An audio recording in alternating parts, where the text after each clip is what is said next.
आज हम करेंगे cell the unit of life chapter को आगे।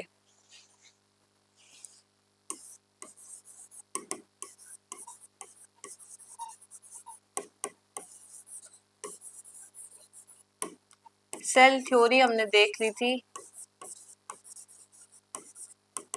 क्या बताती थी सेल थ्योरी? एक तो ओमनिस सेल्यूला, ई सेल्यूला कि जितनी भी प्री एक्सिस्टिंग सेल्स होती हैं वो किससे बनती हैं, जितनी भी न्यू सेल्स होती है वो किससे बनती है, प्री एक्सिस्टिंग सेल्स से बनती है।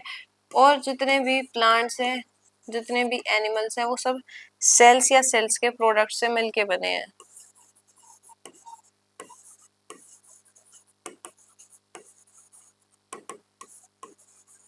Are made up of cells और प्रोडक्ट्स ऑफ सेल्स।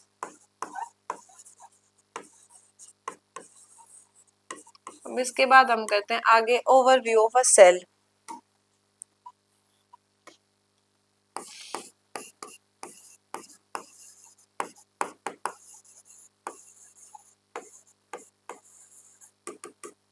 अगर इसके अंदर हम दो सेल देखते हैं, पहली ओनियन पील सेल जो कि क्या है, एक प्लांट सेल है।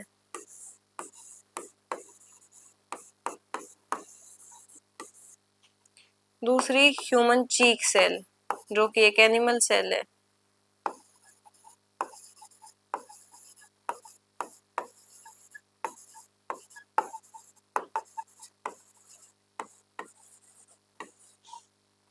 दूसरी क्या है, ह्यूमन चीक सेल जो कि एक एनिमल सेल है। अब जो ओनियन पील सेल है इसको हम देखें तो यहाँ पे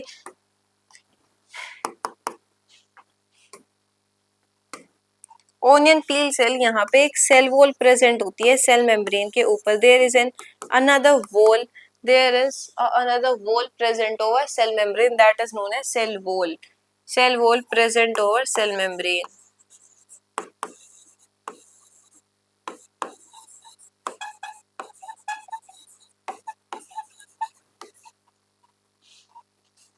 और human cheek cell animal cell है, तो यहाँ पे जो सेल मेम्ब्रेन होती है वही एक लूती मेम्ब्रेन होती है। It acts as delimiting structure for a cell, for a animal cell, यानी इसके ऊपर कोई और लेयर प्रेजेंट नहीं है।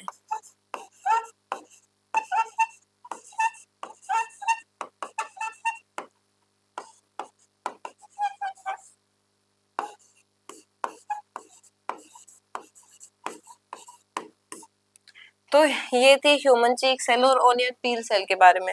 अब हम देखें एक सेल के अंदर, तो एक सेल के अंदर एक dense membrane bound organelle present होता है जिसे हम कहते हैं न्यूक्लियस।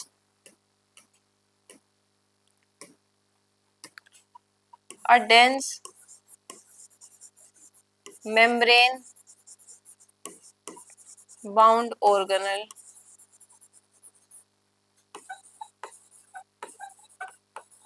इज फाउंड, जिसे हम क्या कहेंगे, सेल, जिसे हम क्या कहेंगे, न्यूक्लियस।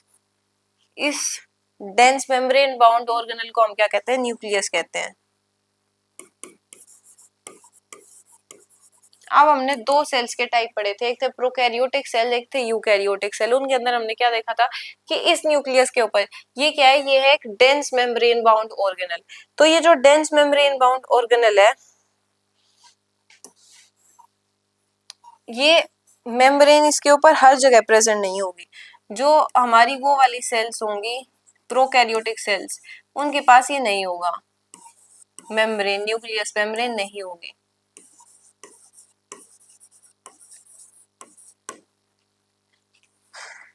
तो प्रोकैरियोटिक सेल्स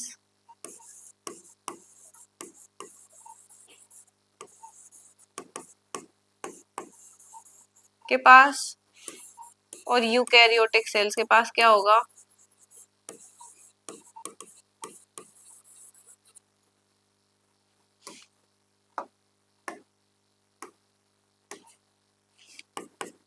न्यूक्लियस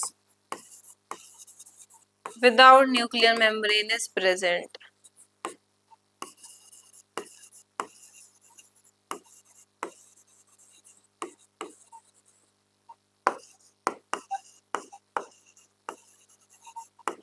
यहाँ पे क्या होगा, nucleus with nuclear membrane is present.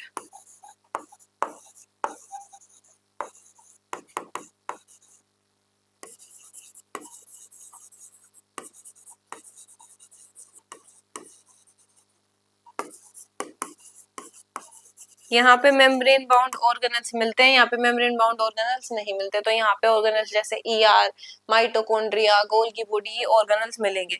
अब एक ऑर्गेनल होता है राइबोसोम।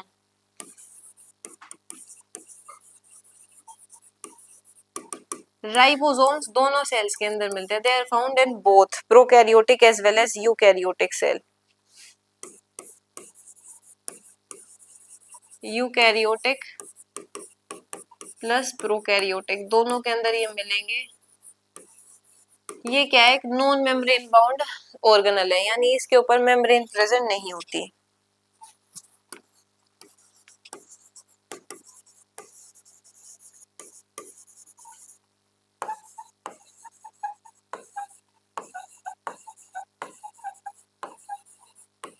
एक नॉन मेम्ब्रेन बाउंड ऑर्गेनल होता है राइबोसोम।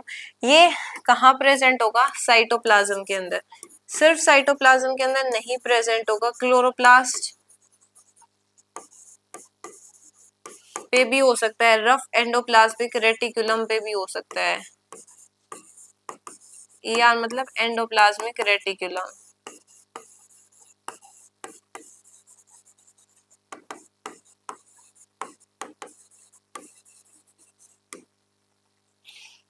अब ये जो साइटोप्लाज्म होता है, ये क्या चीज है, ये प्रेजेंट होता है सेल के अंदर एक फ्लूइड जिसके अंदर सारे के सारे organelles are embedded. All organelles are embedded in cytoplasm.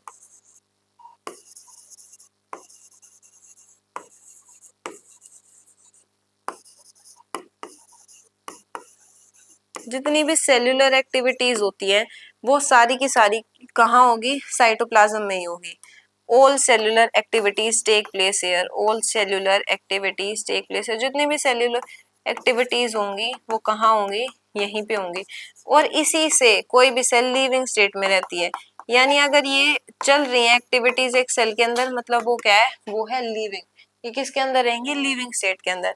अब इसके बाद हमने साइटोप्लाज्म देख लिया, हमने राइबोसोम्स देख लिए।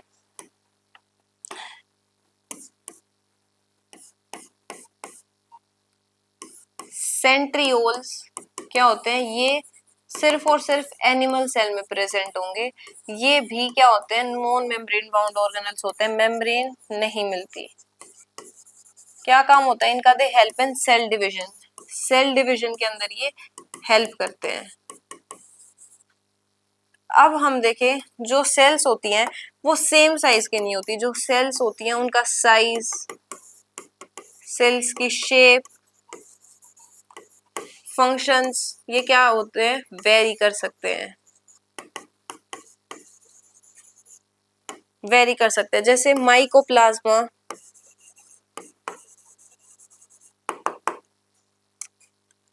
या फिर बैक्टीरियाज हम देखें, का साइज होगा 0.3 यूएम और इसका 3 to 5 यूएम।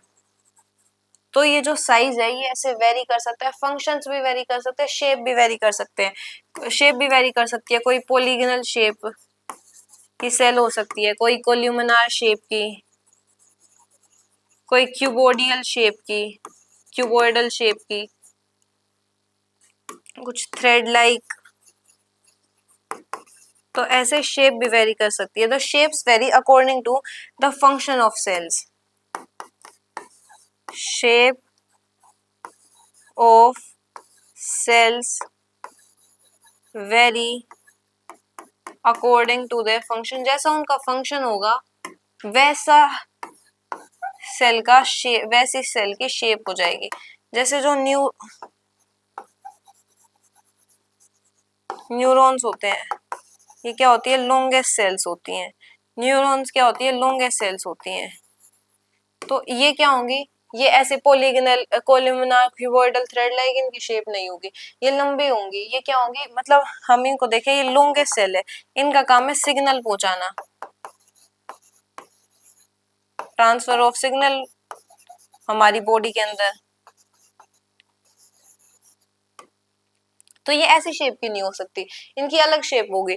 तो जो सेल्स हैं, जो शेप ऑफ सेल्स होती है वो उनके फंक्शंस के अकॉर्डिंग वेरी करती है। ये लॉन्गेस्ट सेल्स है ये हमारी बॉडी के अंदर। तो ये जो लॉन्गेस्ट सेल्स है इनका इनकी शेप ऐसी हो, ये लॉन्गिट्यूडनल प्रेजेंट होंगी, लॉन्गिट्यूडनल इनकी शेप हो जाएगी, लंबी शेप हो जाएगी इनकी। कोल्यूमिनार क्यूबॉइडल जैसी इनकी शेप नहीं होगी। क्यों? क्योंकि इनका काम ट्रांसफर ऑफ सिग्नल है, तो ऐसी शेप नहीं होगी इनकी। तो जो सेल्स की शेप है वो उनके फंक्शंस के हिसाब से वेरी करती है, जैसा वो फंक्शन प्ले कर रही है। ये था ओवरव्यू ऑफ एन सेल।